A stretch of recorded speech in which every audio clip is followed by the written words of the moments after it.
अस्सलाम वालेकुम फ्रेंड्स। कुछ कंफ्यूजन्स और कुछ रेमेडीज।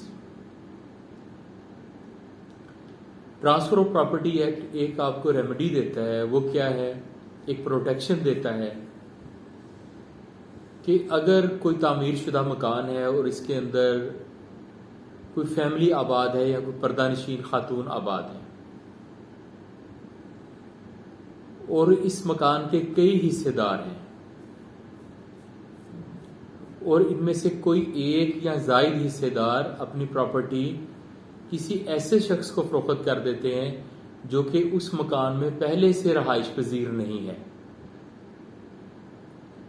तो अब इस मलकियत की बेस पे वो शख्स जो कि उस फैमिली का पार्ट नहीं है इस मकान में आके रहाइश इख्तियार उस वक्त तक नहीं कर सकता जिस वक्त तक इस मकान की तकसीम करा के अपना पैसेज, अपना दरवाजा और अपनी कंस्ट्रक्शन अलग ना करवा ले। ये एक बहुत बड़ी प्रोटेक्शन है जिससे दोस्त आगाह नहीं है।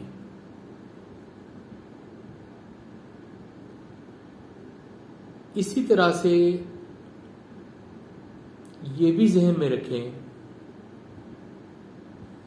कि अब जो प्रोसीजर है पार्टीशन ऑफ इमूवेबल प्रॉपर्टी का पंजाब में, एक ऐसा एक्ट है जो कि आप केसेस में सरंजाम नहीं देते तो केस डायरेक्ट नीलामी पे जाएगा, ओपन ऑक्शन पे जाएगा। जवाब दावे के बाद अगर आप लोग रेफरी का नाम नहीं देते तो कोर्ट मजाज है कि इस केस को डायरेक्ट ओपन ऑक्शन पे ले जाए। मतलब वो तमाम तर मराहिल, वो तमाम तर प्रोसीडिंग्स, वो तमाम तर कार्रवाइयाँ जो दरमियान में सरंजाम होनी थी या दी जानी चाहिए थी, वो सारी की सारी उन सबको नज़रअंदाज करके सरफे नज़र करते हुए डायरेक्ट इसको ओपन ऑक्शन पे ले जाया जा सकता है। और ये प्रोविजन भी partition of immovable property act में प्रोवाइडेड है। इसके अलावा अगर कोई किराएदार प्रॉपर्टी खरीद लेता है तो ये ज़हन में रखें कि उसे साथ में एक दस्तावेज ऐसी भी बनानी पड़ेगी जिसमें उस किराएदारी का इख्तिताम किया गया हो, और अगर किराएदारी रजिस्टर थी तो उस डॉक्यूमेंट का फिर अंदराज भी उसी तरीके से कराया गया हो जिस तरीके से उस किराएदारी को रजिस्टर करवाया गया था। यह भी ज़हन में रखें कि जिस वक्त अकरारनामा मुस्ताजरी पहले से मौजूद हो या ज़बानी मौजूद हो और आप उसी पार्टी की फेवर में अकरारनामा माहदा बै लिख रहे हो मालिक की तरफ से, तो ये ना लिखें कि कब्जा पहले से उसके पास चला आ रहा है। अगर लिखें भी तो साथ ये भी लिखें कि अब इसका कब्जा खरीदार के तौर पे करवा दिया गया है। इसके बगैर ला यही तयशुदा है कि फिर यही समझा जाएगा कि इसको कब्जा बतौर खरीदार मुंतकिल नहीं हुआ, इसकी वही कैपेसिटी है कब्जे की जो कभी पहले थी। आप यूं ही समझें कि एक शख्स है जिसके पास प्रॉपर्टी जो है वो ठेके पे है, मुस्ताजरी पे है, और वो बाद में मालिक से प्रॉपर्टी खरीद लेता है और बाद में झगड़ा पड़ जाता है और मालिक और उसके दरमियान जो अकरारनामा है इसमें ये लिखा गया होता है कि कब्जा बदस्तूर खरीदार के पास चला आ रहा है, यानी पहले से चला आ रहा है, तो ये यही समझा जाएगा कि इसको कब्जा मुंतकिल नहीं हुआ। और जिस वक्त दादरसी मुख्तस का फैसला किया जाएगा तो यही असूल रखा जाएगा कि इस बंदे को स्पेसिफिक रिलीफ की डिग्री देना इतना करीने इंसाफ नहीं है, इतना करीने मसलहत नहीं है, इतना फेवरेबल नहीं है, क्योंकि इसे कब्जा अभी ट्रांसफर नहीं हुआ जबकि कब्जा उसके पास है। ये क्या है? ये लफ्जों का खेल है। प्लीडिंग एंड कन्वेंसिंग مطلب دعویٰ جواب دعویٰ اور تحریر دستاویزات. تحریر دستاویزات کبھی منکے سے سٹارٹ نہ کریں اور نیچے دوسری پارٹی کے سگنیچر کروا دیے البت کر کے. یہ ایک عمدہ طریقہ نہیں ہے.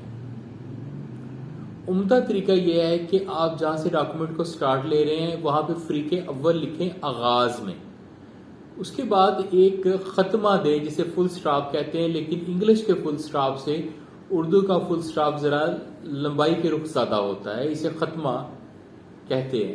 تو اس سائز کا دیں اور اس کے بعد فریق اول کے قوائف درج کریں, پھر گیپ دے کے فریق دوئم لکھیں, پھر وہ ختمہ یعنی فل سٹاپ دیں, پھر فریق دوئم کے قوائف لکھیں.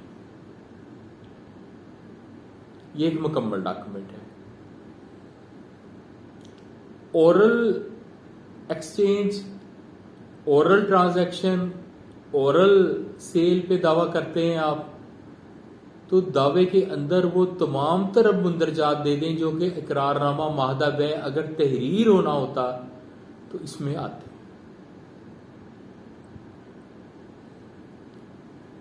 اس کے علاوہ بھی بہت کچھ ہے, لیکن میرا خیال ہے یہ دقیق قانونی نکات تھے جو میں جس قدر آسان اور پریسائز کر سکتا تھا میں نے کیے. ان میں نے آپ کا کوئی ایک لمحہ بھی ضائع کرنے کی کوشش نہیں کی کسی چیز کی ریپیٹیشن میں. میں چاہوں گا, میں نے پہلی دفعہ میں ریکویسٹ کر رہا ہوں کہ میرے چینل کو پلیز سبسکرائب کیجئے, لائک کیجئے. میں نے آج تک نہیں کہا تو کائنڈلی یہ شاید ہمارے اور آپ کے ساتھ کو مضبوط کر سکے. جو کچھ اللہ تعالیٰ نے ہمیں دیا ہے اپنے کرم سے تو وہ ہم آپ تک ڈلیور کر سکیں. میری مثال تھوڑی سی مختلف اس طرح سے ہے, آپ کو بہت ساری چیزیں بنی بنائی ملی ہوں گی, تو میں نے ہر چیز ایک بچے کی طرح جو گرتے ہوئے اٹھ کے خود چلنا سیکھتا ہے, میں نے اس طرح سے یہ سیکھی ہوئی ہے.